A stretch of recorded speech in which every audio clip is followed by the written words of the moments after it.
नमस्कार विद्यार्थी मित्रांनो, VJC स्टडीच्या यूट्यूब चॅनलवरती आपलं स्वागत आहे. आपण MPSC polity PYQ analysis series पाहतोय आणि आपण सर्वोच्च न्यायालयाच्या प्रश्नांची चर्चा करतोय. तर त्याच्यातला हा पार्ट 2 आहे. जर का पार्ट 1 पाहिलं नसेल तर निम्मे प्रश्न आपण भाग 1 मध्ये डिस्कस केलेले आहेत आणि जे राहिलेले प्रश्न आहेत तर ते आपण भाग 2 मध्ये डिस्कस करणार आहोत. हे लक्षात ठेवा. त्याच्यामुळं मागचा भाग न विसरता पहा, नाहीतर मग तुम्हाला असं वाटेल की हे एवढेच प्रश्न कसे काय. त्याच्या अगोदर भाग 1 जो आहे तो न विसरता पहा. त्याच्यामध्ये मी तुम्हाला सर्वोच्च न्यायालयाची पार्श्वभूमी, मागदी ब्रिटिशांची न्यायव्यवस्था कशी होती, मग स्वतंत्रोत्तर भारतातली न्यायव्यवस्था कशी झाली आणि मग भारताची राज्यघटना लागू झाल्यानंतर मग सर्वोच्च न्यायालयाबद्दलच्या घटनात्मक तरतुदी कोणत्या याच्याबद्दलची सगळी तुम्हाला माहिती पहिल्या लेक्चरच्या सुरुवातीला इंट्रोडक्शनमध्ये दिलेली आहे. राज्यघटनेच्या भाग 5 मध्ये कलम 124 ते 147 ही जी कलमं आहेत तर ती सर्वोच्च न्यायालयाच्या रचना, संघटन, अधिकार क्षेत्र, अधिकार आणि कामकाज इत्यादी घटकांची माहिती तिथे दिलेली आहे. आणि भारतीय संसदेला या संदर्भातील नियंत्रणाचे अधिकार हे राज्यघटनेनेच भारतीय संसदेला दिलेले आहेत. भारताच्या न्यायपालिकेमध्ये सर्वोच्च न्यायालय उच्चतम स्थानी असलं तरी ते उच्च न्यायालयावर प्रशासकीय नियंत्रण ठेवत नसतं, हे लक्षात ठेवा. हे न्यायालय म्हणजे सर्वोच्च न्यायालय राज्यघटनेचं सर्वोच्च अन्वयार्थक आणि नागरिकांच्या मूलभूत हक्कांचं संरक्षक आहे. ते दिवाणी आणि फौजदारी अशा सर्व खटल्यांचं अंतिम अपिलीय न्यायालय आहे. देशातील कायद्यांचा अंतिम अन्वयार्थक या नात्याने संबंध देशभरातील कायद्यांमध्ये एकवाक्यता राखण्यास हे सर्वोच्च न्यायालय मदत करतं. ही सगळ्यात महत्त्वाची गोष्ट आहे. भारताच्या सरन्यायाधीशांना सर्वोच्च न्यायालय दिल्लीशिवाय देशभरात अन्यत्र कुठेही असावं काय असा धोरणात्मक निर्णय घेता येतो, परंतु त्याला अंतिम परवानगी मात्र भारताच्या राष्ट्रपतींची लागते आणि या प्रस्तावाला राष्ट्रपतींची संमती प्राप्त होणं आवश्यक ठरतं कलम 130 नुसार. हे लक्षात ठेवा. हे अतिशय महत्त्वाची गोष्ट आहे. आता सगळ्यात महत्त्वाचं इथं जर का कलम 130चा रेफरन्स आला असेल तर कलम 130 काय म्हणते, सर्वोच्च न्यायालयाचं ठिकाण किंवा आसन ठरवण्याचा अधिकार. मग पुढची कलम येतात 124 माहीत असेल, 124(2) हे मागच्या लेक्चरमध्ये मी सांगितलेलं आहे. तर हे सर्वोच्च न्यायालयाचा अभ्यास करताना हे 5चा घटक तुम्ही अभ्यास करणं गरजेचं आहे. बदललेल्या परीक्षा पद्धतीनुसार हे घटक सगळे महत्त्वाचे आहेत. त्याच्यामध्ये ब्रिटिशकालीन न्यायव्यवस्था, स्वतंत्रोत्तर भारतीय न्यायव्यवस्था, घटनात्मक तरतुदी, सर्वोच्च न्यायालयाची स्थापना, रचना, नियुक्त्या, कार्यकाल, पात्रता, वेतन, सर्वोच्च न्यायालयाचं स्वातंत्र्य, महाभियोगाची प्रक्रिया आणि सर्वोच्च न्यायालयाचं अधिकार क्षेत्र या सगळ्या घटकांचा अभ्यास कसा करायचा हे मागच्या लेक्चरमध्ये आपण बोललेलोच आहे. मी आत्तासुद्धा सांगितलं की जे घटक महत्त्वाचे आहेत ते घटक तुम्ही अभ्यासले पाहिजे. आणि यावर्षी आपण सर्वोच्च न्यायालयाच्या स्थापनेची 75 वर्ष सेलिब्रेट करतो आहे, त्याच्यामुळं हे जास्त महत्त्वाचं ठरते. बरोबर. त्या अनुषंगाने त्याच्यावरती प्रश्न येणं अपेक्षित आहे. सर्वोच्च न्यायालय असेल, निवडणूक आयोग असेल, त्याच्यानंतर प्लॅनिंग कमिशन असेल, हे घटक थोडेसे महत्त्वाचे आहेत. याच्यावरती आयोग प्रश्न विचारते. त्याच्यामुळे डिस्क्रिप्टिव्हला सुद्धा, मेन्सला सुद्धा तुम्हाला रायटिंगसाठी सुद्धा प्रश्न विचारले जाऊ शकतात. ओके. ही जी लेक्चर सिरीज आहे तर VJC स्टडीच्या यूट्यूब चॅनलचं जर का तुम्ही प्लेलिस्ट चेक केली तर तिथं MPSC polity PYQ analysis series नावाची सिरीज आहे. ती सिरीज पहा. इथं तुम्हाला ही सगळी सिरीज फ्री ऑफ कॉस्ट उपलब्ध आहे. चला मग प्रश्नांना सुरुवात करूया. तुमच्या स्क्रीनवरती पहिला प्रश्न काय म्हणतो बघा. खालीलपैकी कोणत्या बाबींच्या आधारावर उत्प्रेषण रीट याचिका आदेशित करता येत नाही. ओके. कलम 32 नुसार सर्वोच्च न्यायालयाला आणि कलम 226 नुसार उच्च न्यायालयाला रीट्स काढण्याचा अधिकार आहे आणि त्यांनी उत्प्रेषण नावाची रीट जी आहे तर ती विचारली आहे. आता सर्वप्रथम कलम 32 तुम्हाला माहीत असलं पाहिजे. कलम 32 मध्ये किती रीट्स आहेत? 5 रीट्स आहेत. त्या तुम्हाला माहीत असल्या पाहिजेत. बरोबर. याच्यावरचे प्रश्न आपण ऑलरेडी पाहिलेले आहेत. ते लेक्चर तुम्ही पाहिलं असेल. ओके. तर या प्रश्नाचं उत्तर आहे पर्याय क्रमांक 3. जेथे प्रथमदर्शनी तथ्याची चूक किंवा गल्लत झाली असेल तर तेव्हा उत्प्रेषण ही रीट जी आहे तर ती काढता येत नाही. ओके. पर्याय क्रमांक 3 आपल्या प्रश्नाचं उत्तर आहे. पुढचा प्रश्न. खालीलपैकी कोणत्या तरतुदीनुसार सर्वोच्च न्यायालयातील एकूण न्यायमूर्तींची संख्या वेळोवेळी निर्धारित केली जाते? त्यांनी कायदा विचारला आहे पर्टिक्युलर.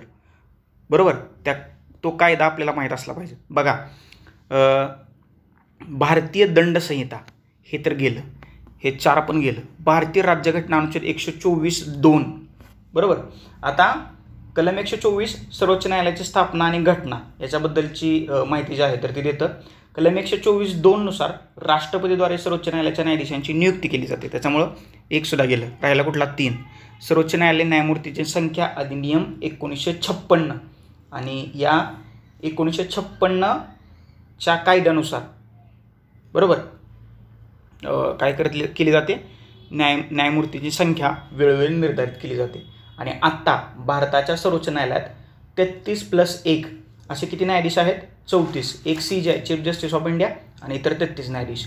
आता हे ठरवण्याचा अधिकार कोणाला असतो? तर हे ठरवण्याचा अधिकार असतो भारताच्या संसदेला. किती न्यायाधीश असावे ते लक्षात ठेवा, आणि भारताची संसद ठरवते. बरोबर. जसं जसं न्यायालयावरचा कार्यभार वाढत चालला आहे, खटले केसेस वाढत चाललेत, तर तसं तसं न्यायाधीशांची संख्या संसद वाढवत असण्याचं आपल्याला दिसतंय. हे सगळ्यात जास्त महत्त्वाचं आहे. पुढचा प्रश्न. सर्वोच्च न्यायालयाचं स्वातंत्र्य खालील मुद्द्याद्वारे अधोरेखित होतं. कुठलं? अवमान झाल्यास दंड करण्याचा अधिकार, बरोबर आहे. न्यायालयाचा कर्मचारी वर्गाची भरती व नियुक्ती, बरोबर आहे. कार्यकालाची सुरक्षितता, न्यायाधीशांची नियुक्ती आणि पदच्युती संबंधी संविधानिक तरतुदी, तर हे सुद्धा बरोबर आहे. ओके. ही चारही विधानं सर्वोच्च न्यायालयाचं स्वातंत्र्य जे आहे तर ते अधोरेखित करतात. म्हणजे अवमान, जर का कोणी सर्वोच्च न्यायालयाचा अवमान, म्हणजे बघा एक गोष्ट लक्षात ठेवा, जोपर्यंत सर्वोच्च न्यायालयाच्या न्यायाधीशावरती महाभियोगाची प्रक्रिया चालत नाही किंवा चालू होत नाही, तोपर्यंत सर्वोच्च न्यायालयातल्या किंवा उच्च न्यायालयातल्या न्यायाधीशांवरती बोलण्याचा अधिकार भारताच्या संसदेला सुद्धा नाही आहे. हे लक्षात ठेवा. त्यामुळे किती मोठं स्वातंत्र्य आहे तुमच्या लक्षात येत असेल. याशिवाय सर्वोच्च आणि उच्च न्यायालय स्वतःचा कर्मचारी वर्ग स्वतः नियुक्त करतात, त्याची भरती करतात. याशिवाय कार्यकालाची सुरक्षितता आहे. म्हणजे सर्वोच्च न्यायालयाचा न्यायाधीश वयाची 65 वर्ष होईपर्यंत पदावरती राहतो, आणि अकार्यक्षमता आणि गैरवर्तन या 2च कारणासाठी त्याच्यावरती महाभियोग चालवून त्याला पदावरून दूर करता येतं. आणि ही संसदीय प्रक्रिया आहे, बरोबर का. आत्तापर्यंत एकाही सरन्यायाधीशावरती महाभियोगाची प्रक्रिया चाललेली नाही.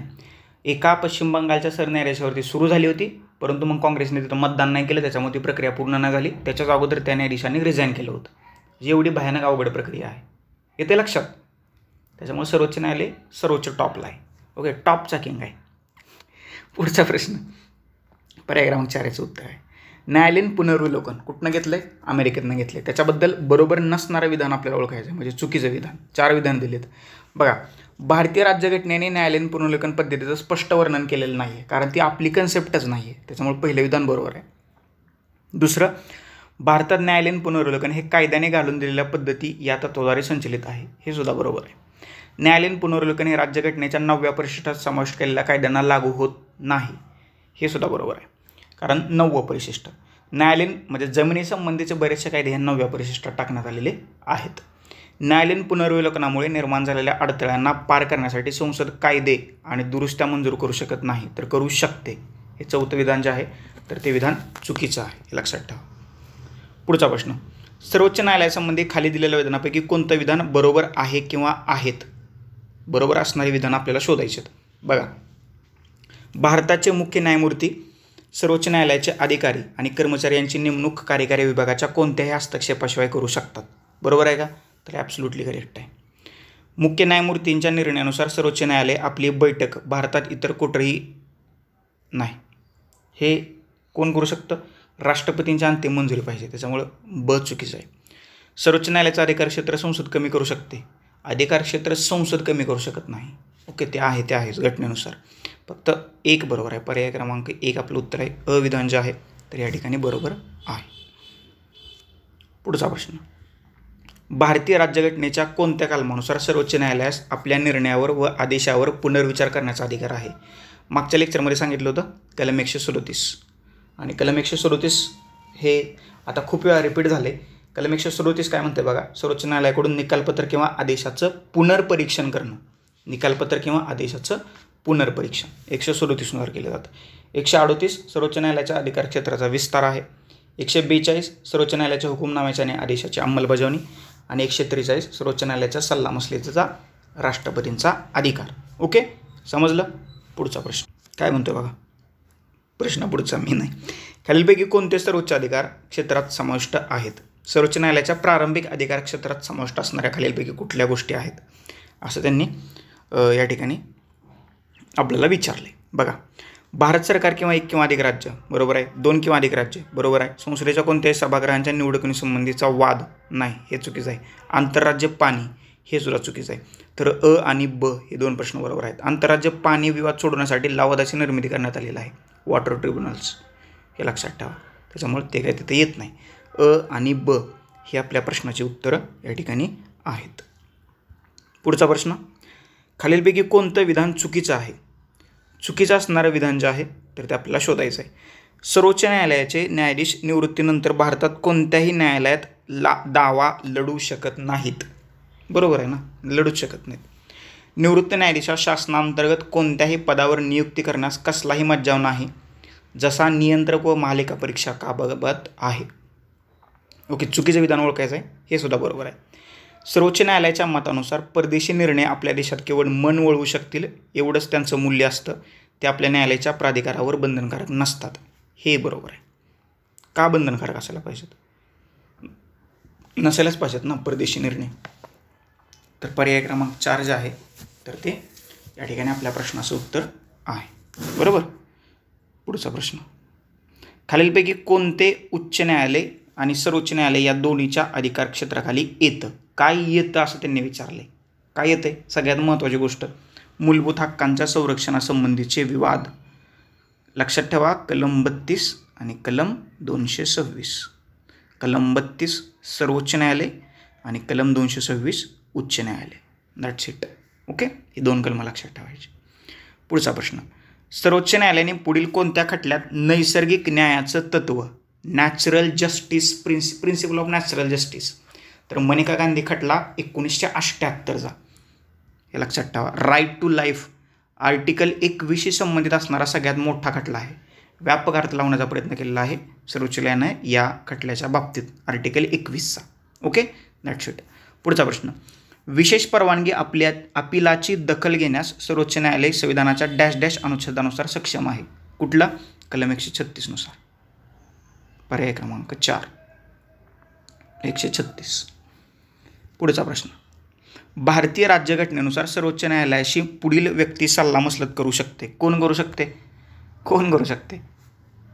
हे सगळ्यात महत्त्वाचं आहे. तर एकच, कलम 143 नुसार. कोण? भारताचा राष्ट्रपती. पर्याय क्रमांक 2, भारताचा राष्ट्रपती. That's it. 143. पुढचा प्रश्न, खालीलपैकी कोणत्या अनुच्छेदानुसार सर्वोच्च न्यायालयास अगोदर दिलेल्या कोणत्याही निर्णयाचं अथवा काढलेल्या आदेशाचं परीक्षण किंवा पुनर्वलोकन करण्याचा अधिकार प्रदान करण्यात आलेला आहे? कुठलं कलम आहे ते? 137. म्हणजे सर्वोच्च न्यायालयाने अगोदर जे निर्णय दिलेले असतात किंवा आदेश दिलेले असतात तर त्याच्यापेक्षा वेगळा आदेश किंवा निर्देश देण्याचा अधिकार 137 नुसार सर्वोच्च न्यायालयाला देण्यात आलेला आहे. ओके, पर्याय क्रमांक 2 त्याचं उत्तर आहे. पुढचा प्रश्न, सर्वोच्च न्यायालयात तदर्थ किंवा ॲडहोक न्यायाधीश म्हणून नियुक्ती होऊ शकते. कोणाची नियुक्ती होऊ शकते? त्याचं उत्तर आहे पर्याय क्रमांक 3, राष्ट्रपतीच्या पूर्वसंमतीने भारताच्या मुख्य न्यायाधीशाद्वारे. आता हे काय म्हणतो आपण त्याला, हे ॲडहोक न्यायाधीश, प्रभारी न्यायाधीश. बघा, ह्याचे एकूण 3 प्रकार आहेत. प्रभारी मुख्य न्यायाधीश म्हणजेच काय, ॲक्टिंग चीफ जज, कलम 126 नुसार. त्याच्यानंतर अस्थायी किंवा तात्पुरते न्यायाधीश, ॲडहोक जज, कलम 127 नुसार. आणि सेवानिवृत्त न्यायाधीशांची नियुक्ती, कलम 128 नुसार. हे न्यायाधीशांचे 3 प्रकार आहेत, ते लक्षात ठेवा. ओके, प्रश्न कशावरती आला आहे? ॲडहोकवरती आला आहे. तर त्याचं एक्सप्लेनेशन जर का तुम्हाला द्यायचं झालं, सर्वोच्च न्यायालयाची कोणतीही सुनावणी अथवा सत्र सुरू ठेवण्यासाठी किंवा पार पाडण्यासाठी स्थायी न्यायाधीशांच्या गणसंख्येचा अभाव असेल तर भारताचे सरन्यायाधीश तात्पुरत्या कालावधीसाठी उच्च न्यायालयातील न्यायाधीशांची सर्वोच्च न्यायालयात तदर्थ न्यायाधीश म्हणून नियुक्ती करतात. संबंधित उच्च न्यायालयाच्या मुख्य न्यायाधीशांची सल्लामसलत करून आणि राष्ट्रपतींच्या पूर्वसंमतीने अशी नियुक्ती करता येते. संपला विषय. हे महत्त्वाचं होतं आणि ह्याचं उत्तर आहे आपलं पर्याय क्रमांक 3. आत्ता जे एक्सप्लेनेशनमध्ये सांगितलं तर ते आपलं उत्तर आहे. पुढचा प्रश्न, उच्च न्यायालयाबाबत खालीलपैकी कोणतं विधान बरोबर नाही? म्हणजेच काय, चुकीचं असणारं विधान आपल्याला शोधायचं आहे. अभिलेख न्यायालय म्हणजे ज्यास त्याच्या आव्हानाबद्दल शिक्षा करण्याचा अधिकार असतो. बरोबर आहे. अभिलेख न्यायालय म्हणजे ज्याचे सर्व निर्णय हे पुरावा म्हणून महत्त्वाचे असतात. हेही बरोबर आहे. तर एक हे विधान चुकीचं नाही आहे, त्याच्यामुळे पर्याय क्रमांक 4 जे आहे तर ते आपल्या प्रश्नाचं उत्तर आहे. सर्वच्या सर्व विधानं बरोबर आहेत. आपल्याला चुकीचं विधान शोधायचं होतं, ते एकही नाही आहे. पुढचा प्रश्न, स्वतंत्र न्यायपालिकेच्या संदर्भात पुढील विधानापैकी कोणतं विधान चुकीचं आहे? चुकीचं असणारं विधान आपल्याला शोधायचं आहे. न्यायाधीशांची नेमणूक राष्ट्रपती करतात व त्या पदासाठी पात्रता संविधानात नमूद केलेली आहे. बरोबर आहे. न्यायाधीशांना पदावरून दूर करण्याची प्रक्रिया कठीण आहे. बरोबर आहे, कारण ती महाभियोगाची प्रक्रिया आहे. संसदेच्या दोन्ही सभागृहात ती संमत व्हायला पाहिजे, त्याला बहुमत मिळायला पाहिजे आणि मग राष्ट्रपती काढतात त्याला. बरोबर आहे. न्यायाधीशांचं वेतन भारताच्या संचित निधीतून दिलं जातं. हे सुद्धा बरोबर आहे. त्यांच्या वेतनावर कायदेमंडळात मतदान करण्याची तरतूद आहे. तर ती मतदान करण्याची तरतूद नाही नाही. पर्याय क्रमांक 4 ड विधान चुकीचं आहे. ओके, समजलं. पुढचा प्रश्न, खालीलपैकी कोणतं विधान बरोबर नाही याचा अर्थ चुकीचा आहे. बघा, डायरेक्ट चुकीचं असणारं विधान सांगतो, हे मोठं आहे, तुम्ही वाक्य वाचून घ्या. पर्याय क्रमांक 4 सर्वोच्च न्यायालयाने माहिती तंत्रज्ञान कायद्यातील कलम 69A आणि 79 या 2 तरतुदी देखील काढून टाकल्या आहेत. नाही काढून टाकल्या, हे विधान चुकीचं आहे. बाकीचे तिन्ही विधानं बरोबर आहेत. हा प्रश्न RTI बद्दल आहे. तत्कालीन करंट इश्यू होता, त्याच्यामुळे हा प्रश्न विचारला आहे. रिपीट होण्याची शक्यता 0 आहे, त्याच्यामुळे नाही असलं तरी चालेल. पुढचा प्रश्न, खालीलपैकी कोणते विवाद सर्वोच्च न्यायालयाच्या मूळ अधिकार कक्षेत किंवा प्रारंभिक अधिकार कक्षेत येत नाहीत? बघा, इथं भारत सरकार आणि राज्य आहे हा येतोय. कोणते राज्य आणि स्वतंत्र नागरिक यांच्यामधील वाद हा येईल का? तर हा येणार नाही. 2 राज्यांमधील पाणी तंट्याचा वाद नाही येणार, कारण त्यासाठी वॉटर ट्रिब्युनल असतं. 2 किंवा अधिक राज्य यांच्यामधील आपसातील वाद तर हा येतो. अ आणि ड ही 2 विधानं बरोबर आहेत. ओके, येणार नाही त्यांनी विचारलं ना, तर ब आणि क येणार नाही. अ आणि ड हे प्रारंभिक अधिकार क्षेत्र आहे, तर ब आणि क हे प्रारंभिक अधिकार क्षेत्र नाही सर्वोच्च न्यायालयाचं. म्हणजे कुठलं आहे आणि कुठलं नाही हे दोन्ही मी तुम्हाला तिथं सांगितलेलं आहे. That's it. पर्याय क्रमांक 2 आपलं उत्तर आहे. पुढचा प्रश्न, सर्वोच्च न्यायालयातील न्यायाधीशांची संख्या कोण वाढवू शकतं? कोण वाढवू शकतं हे सुरुवातीला सांगितलं होतं, संसद.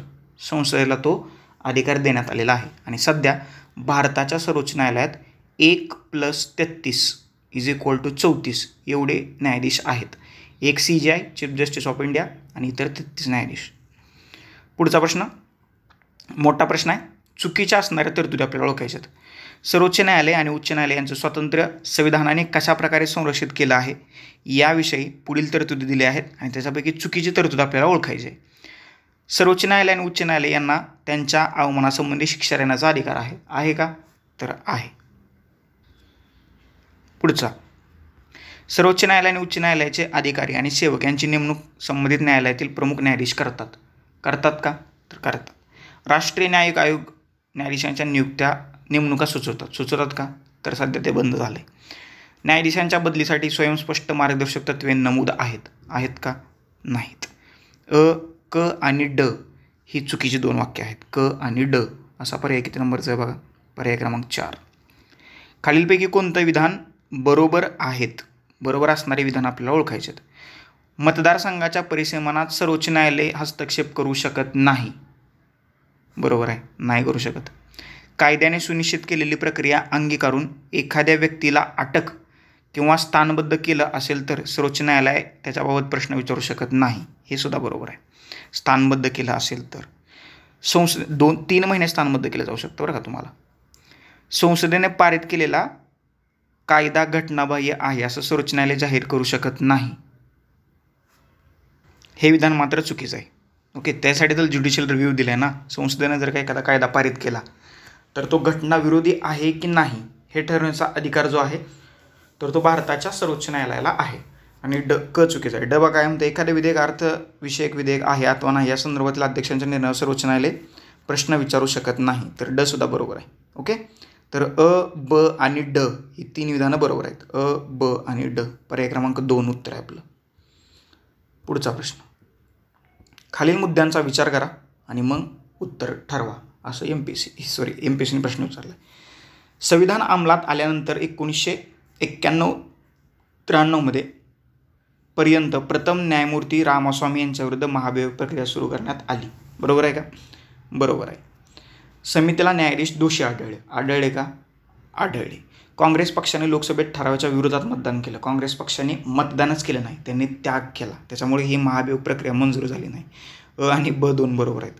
पर्याय क्रमांक 2 आपलं उत्तर आहे.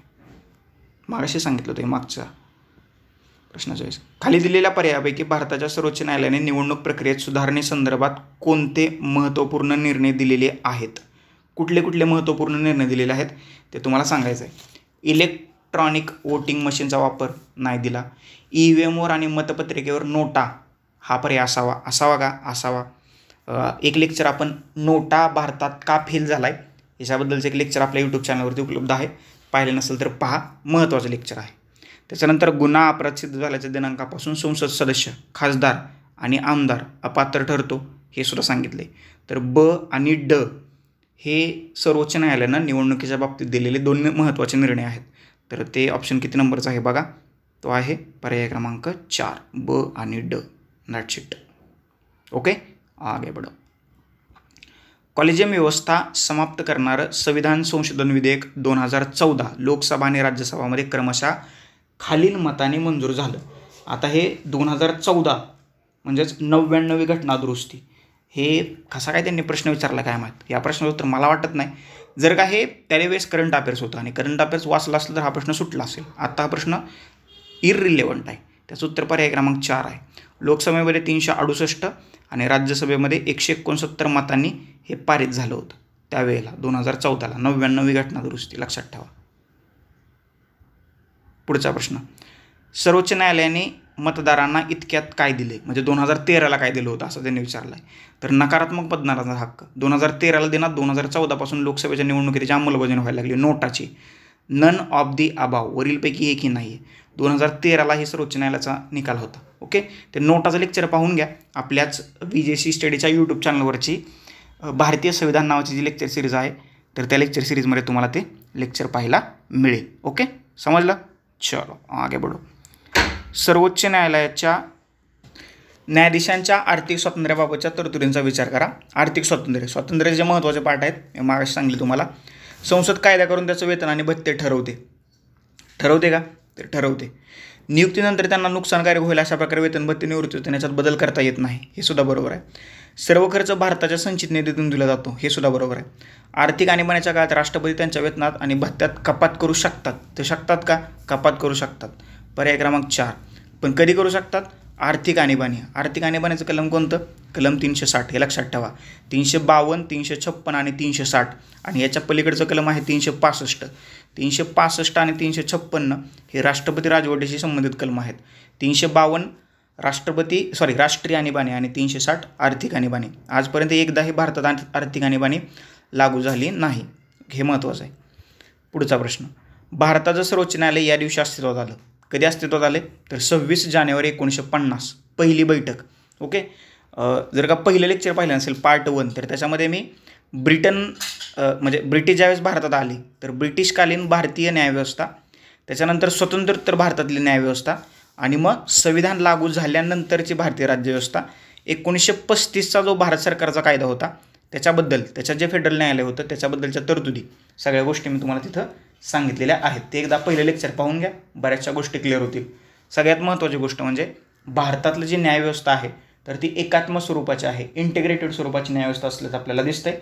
भारतीय घटनाकर्त्यांनी लोकशाही व संघराज्य शासनाचा अविभाज्य भाग म्हणून स्वतंत्र व स्वायत्त न्यायव्यवस्थेचा स्वीकार केला आहे. त्यामुळं भारताच्या राज्यघटनेमध्ये भाग 5 मध्ये कलम 124 ते 147 मध्ये सर्वोच्च न्यायालयाबद्दलच्या तरतुदी ज्या आहेत तर अगदी डिटेलमध्ये देण्यात आलेल्या आहेत. ओके, चलो पुढं. न्यायालयीन सक्रियतेचा प्रवाह. ओके, न्यायालयीन सक्रियता, ज्युडिशियल ॲक्टिव्हिजम 1970-80च्या दशकात ही कन्सेप्ट बाहेर आली आणि सर्वोच्च न्यायालय जे पब्लिकमध्ये ज्या गोष्टी घडत आहेत तर त्याच्याविषयी सुद्धा खटले दाखल करून घ्यायला लागलं. ओके, त्याला ॲक्टिव्हिजम म्हणतात. न्यायालय खूप ॲक्टिव्ह झालं. कोण आहे, तर हे आहे न्यायमूर्ती PN भगवती यांनी ही प्रक्रिया सुरू केलेली आहे.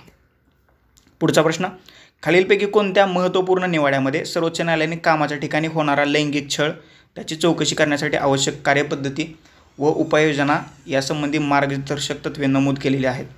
तर विशाखा गाईडलाईन्स तुम्ही ऐकल्या असतील. ही राजस्थानमधली हे एका मुलीचं नाव आहे आणि त्या मुलीच्या नावानेच या गाईडलाईन्स आलेल्या आहेत आणि जिथं जिथं उद्योग व्यवसाय चालतात तर तिथं तिथं या गाईडलाईन पाळल्या पाहिजेत असं सर्वोच्च न्यायालयाने सांगितलेलं आहे. ते लक्षात. ही राजस्थानमधला खटला होता, सर्वोच्च न्यायालयात उभा राहिला होता.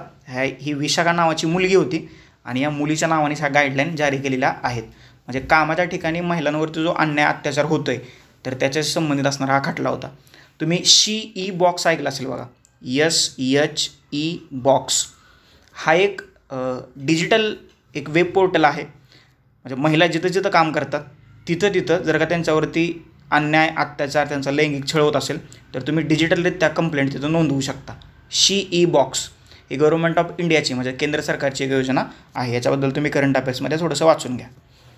पुढचा प्रश्न, सर्वोच्च न्यायालयाचा न्यायाधीश होण्यासाठी किमान वयोमर्यादा अशी काही वयोमर्यादेची अट सांगितलेली नाही आहे.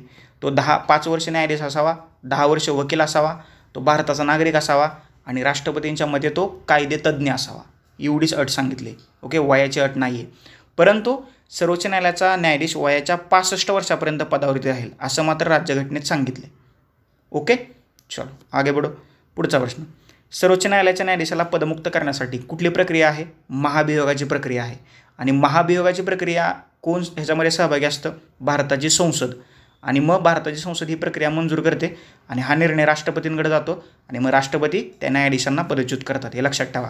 ही प्रक्रिया महाभियोगाची वाटती तितकी सोपी नाही आहे, ही अवघड प्रक्रिया आहे. आजपर्यंत फक्त एकाच न्यायाधीशांवरती आपल्याला चालू करता आली होती, परंतु ती पूर्ण नाही झाली. काँग्रेस पक्ष मागाशीच आपण त्या प्रश्नाचं विश्लेषण पाहिलं, बाहेर पडला, त्याच्यामुळे ती प्रक्रिया काही पूर्ण झाली नाही. परंतु त्या अगोदरच त्या न्यायाधीशांनी रिझाईन केलेलं होतं. ओके, पुढचा प्रश्न, भारतातील न्यायालयीन पुनर्विलोकनाबाबत खालील बाबींचा समावेश होतो. कुठल्या कुठल्या बाबींचा समावेश होतो त्याने विचारलेला आहे. एखादा कायदा सनदशीर आहे असं जाहीर करणं, बरोबर आहे. एखादा कायदा बेसनदशीर आहे असं जाहीर करणं, बरोबर आहे. पुनर्विलोकन आयोगाची स्थापना करणं, असं काही नाही आहे. घटनेच्या तरतुदींचा अर्थ लावणं, बरोबर आहे. न्यायालयांचं पुनर्विलोकन करणं, हे नाही. हे 137 नुसार केलं जातं. ओके, तर अ, ब आणि ड पर्याय क्रमांक 2. पर्याय क्रमांक 2 जे आहे तर ते आपल्या प्रश्नाचं उत्तर आहे. पुढचा प्रश्न, कोणत्या वर्षी फेडरल कोर्ट ऑफ इंडियाच्या जागी सर्वोच्च न्यायालयाची स्थापना करण्यात आली? मी जर तुम्हाला मागच्या पहिल्या लेक्चरमध्ये सांगितलेलं होतं की पार्श्वभूमी थोडीशी तुम्हाला माहीत असली पाहिजे. फेडरल कोर्ट सर्वोच्च न्यायालयाची स्थापना 1950, हे इंट्रोमध्ये मी सांगून टाकले अगोदरच. 1950 नुसार भारतात सर्वोच्च न्यायालयात मुख्य न्यायाधीशांची संख्या किती आहे? 2011चा प्रश्न होता आणि 2011ला सर्वोच्च न्यायालयामध्ये म्हणजे 86 ते 2009पर्यंत हा प्रश्नच कॅन्सल करा. सध्या म्हणजे त्यावेळेला 2011ला ज्यावेळेस प्रश्न विचारला असेल तर त्यावेळेस 27 वगैरे असेल. ओके, सॉरी 27 असेल, 26 होती, 26. आणि आत्ता हा प्रश्न कॅन्सल आहे, सॉरी, याचा काही रिलेव्हन्स नाही. आत्ता किती आहे? 2025चा जर का विचार केला तर सध्या भारतात 1 + 33 = 34 एवढी संख्या सर्वोच्च न्यायालयामध्ये न्यायाधीशांच्या असल्याचं आपल्याला पाहायला मिळते. पुढचा प्रश्न, केंद्र विरुद्ध राज्य यांच्यातील वादावर निर्णय देणं हे सर्वोच्च न्यायालयाचा प्रारंभिक अधिकार क्षेत्र आहे. पर्याय क्रमांक 1. फेडरल कोर्ट ऑफ इंडियाच्या सर्वोच्च न्यायालयामध्ये रूपांतर कधी झाले तर ते 26 जानेवारी 1950ला झालं. हे लक्षात ठेवा, ही डेट लक्षात ठेवा. आणि त्याच दिवशी सर्वोच्च न्यायालयाने आपलं कामकाज सुरू केलं आणि 28 जानेवारी 1950ला त्यांची म्हणजे सर्वोच्च न्यायालयाची पहिली बैठक जी आहे तर ते आपल्याला झाल्याचं दिसतंय. ओके, तर हे होते सर्वोच्च न्यायालयावरचे महत्त्वाचे प्रश्न. हे 2 भागात आपण डिवाईड केलेले आहेत कारण प्रश्नांची संख्या जास्त होती आणि जर का एक लेक्चर घेतलं असतं तर ते जरा थोडंसं जास्त मोठं झालं असतं.